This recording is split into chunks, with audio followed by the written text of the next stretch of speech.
Hey, 7th graders, this is Ms. McGowan. I'm back to teach you your second lesson for the week. We're going to be working from Chapter 9, doing Lesson 5. It's titled The Fundamental Counting Principle.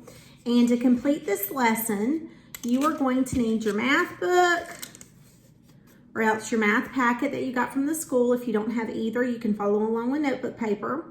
We're going to be on pages 760 and 761.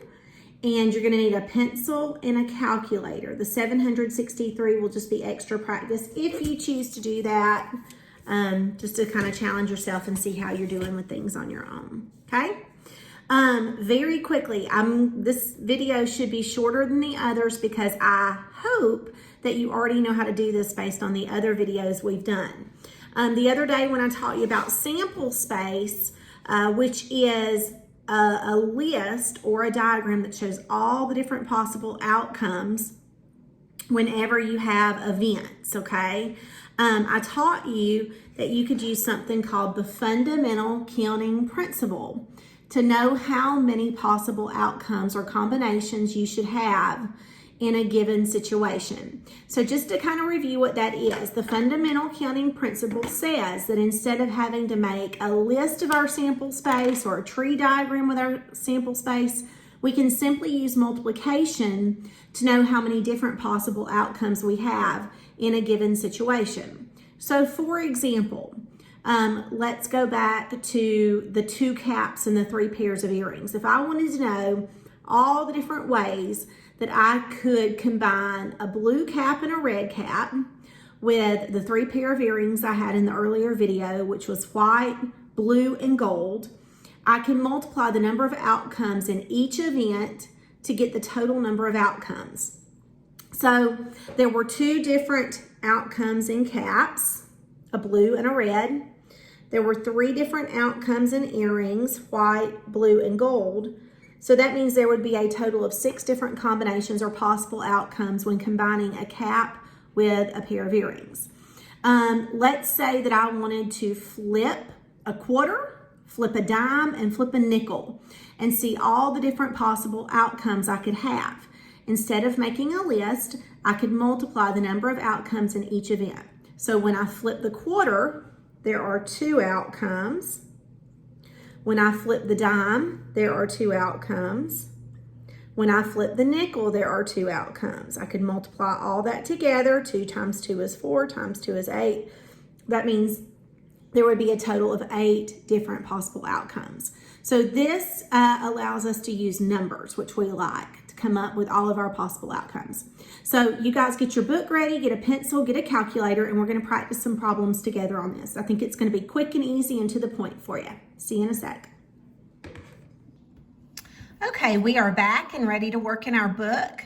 I'm on page 760 and I have my calculator nearby because we will be using that to figure out some probability percentages in today's lesson.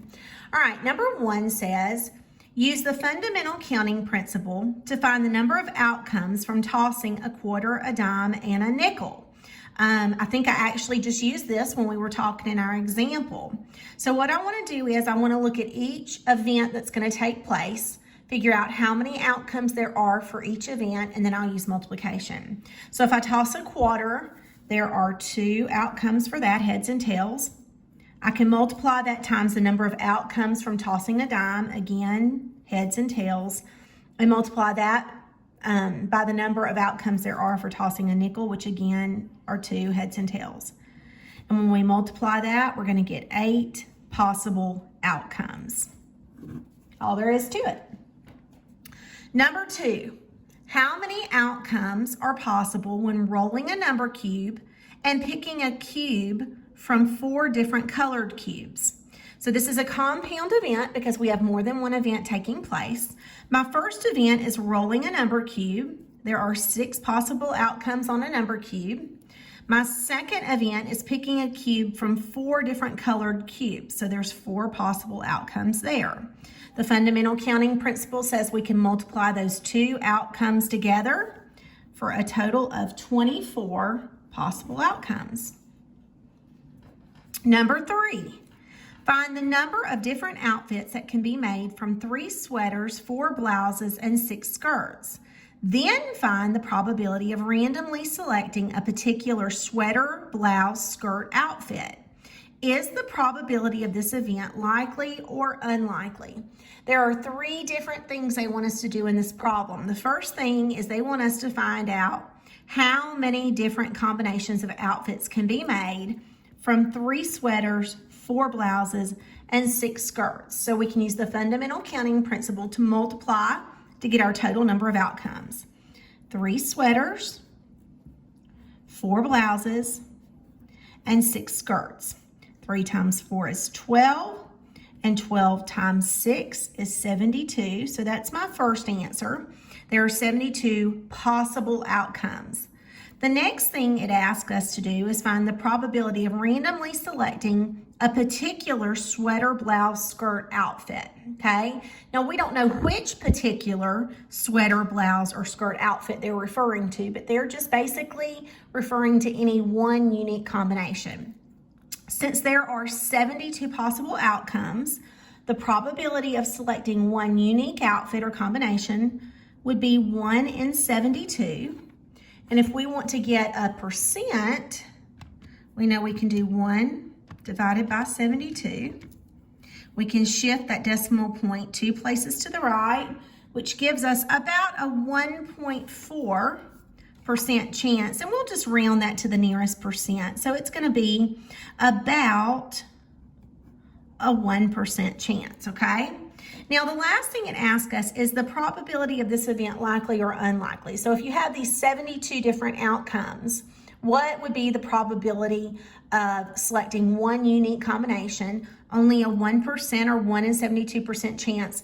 So we would determine it's not impossible for that to happen, but it would be very unlikely. So I can describe it as very unlikely. So those are our 3 different answers. 72 outcomes, a 1 in 72 chance or 1% chance, which is very unlikely of happening. Okay? Next page, page 761.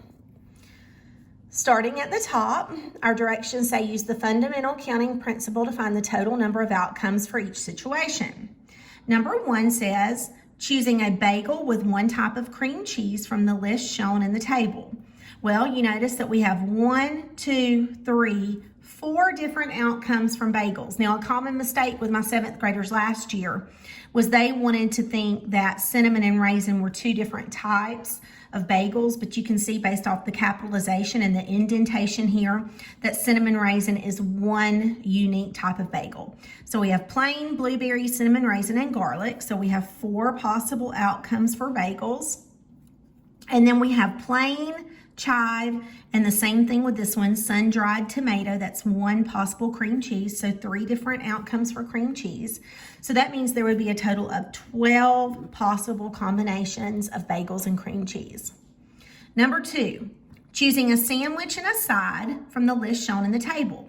We have 1, 2, 3, 4, 5 different types of sandwiches. You can choose a ham, turkey, roast beef, tuna salad, or vegetarian sandwich. And then as your side, you can either choose pasta salad, fruit cut, potato chips, or side salad. That's 4 different outcomes for a side.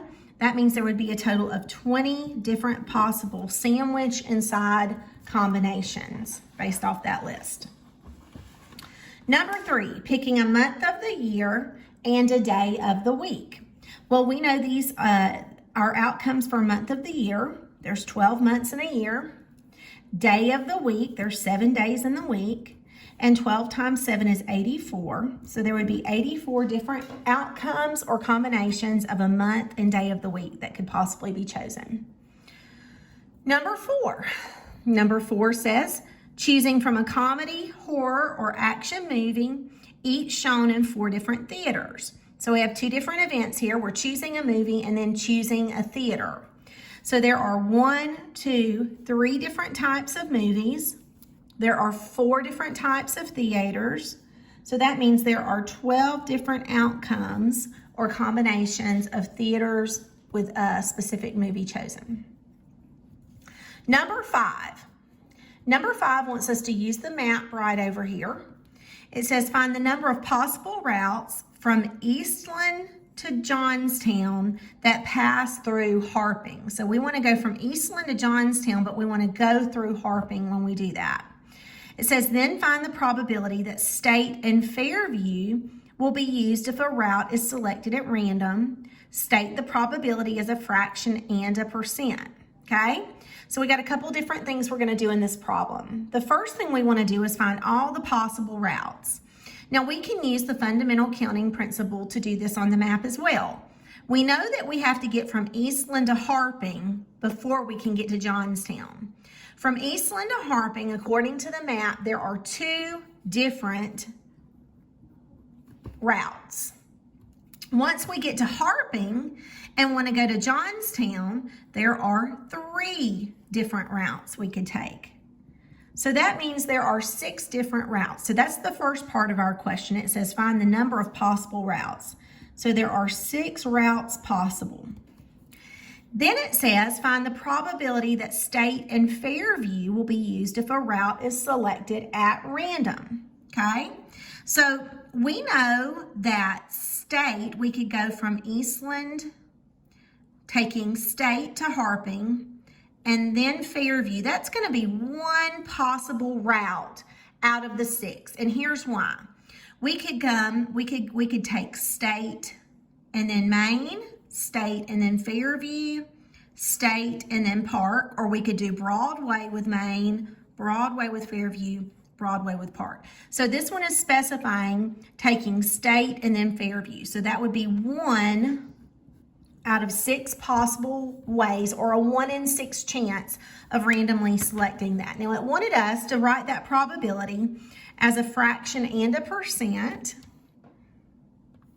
So I'm going to use division, and I'm going to just round to the nearest percent. And so that would be about a 17% chance that that route would be chosen, okay? Number 6, find the number of possible choices for a 2-digit number that is greater than 19. Then find the number of possible choices for a 4-digit personal identification number or a PIN number if the digits cannot be repeated. This is 2 different problems bundled into one. The first one, I didn't necessarily use the fundamental counting principle when I went over this problem before I started videoing. I just used what I knew to be true about numbers. I know that it has to be a 2-digit number. So it can be anything from 10 to 99. Now it has to be greater than 19. So that means it could be 20, anything from 20 all the way up to 99, basically, okay? So there are a total of 80 possibilities there. If we go from 19 up to 89, anything greater than 19 would be 20 through, 99, and that would give us a total of 80 different possibilities for a 2-digit number that is greater than 19. Now, the other one here is going to require me explaining a little bit to you, and I'm going to come over to the side and kind of show you the best way I know how to make this make sense for you. It wants us to assume that we were going to get a 4-digit personal identification number. And we cannot repeat any of the digits, okay? So we know that we need 4 different numbers. So the best way I know to make this make sense to you is to jot down, it could be, for the first number, a 0, 1, 2, 3, 4, 5, 6, 7, 8, or 9, okay? Now, let's just assume that we've already used 0. So we don't want to repeat that again. Now this could really apply to any number, but I'm gonna start on the low end and work up. So then let's say, okay, we can't repeat this number again. So maybe for the second digit, I could only have the option of 1, 2, 3, 4, 5, 6, 7, 8, or 9. For my third digit, I can't repeat 0. I can't repeat 1 now, so I'm going to just start with 2. It could be a 2, 3, 4, 5, 6, 7, 8, or 9. Then for my 4th number, I can't repeat 0, 1, or 2, so I'm just going to start with 3, 4, 5, 6, 7, 8, or 9. Okay, now when we go in here and look at that, that means for our first number, we've got 1, 2, 3, 4, 5, 6, 7, 8, 9, 10 different options. For our second number, we've got 1, 2, 3, 4, 5, 6, 7, 8, 9 options. For our third, 1, 2, 3, 4, 5, 6, 7, 8, because we can't repeat these numbers. And then for our last one, there are 7. So you have 10 possible outcomes for the first number, then 9, then 8, then 7. So to find the total number of possible 4-digit combinations where a number is not repeated, we can use the fundamental counting principle to multiply all these together.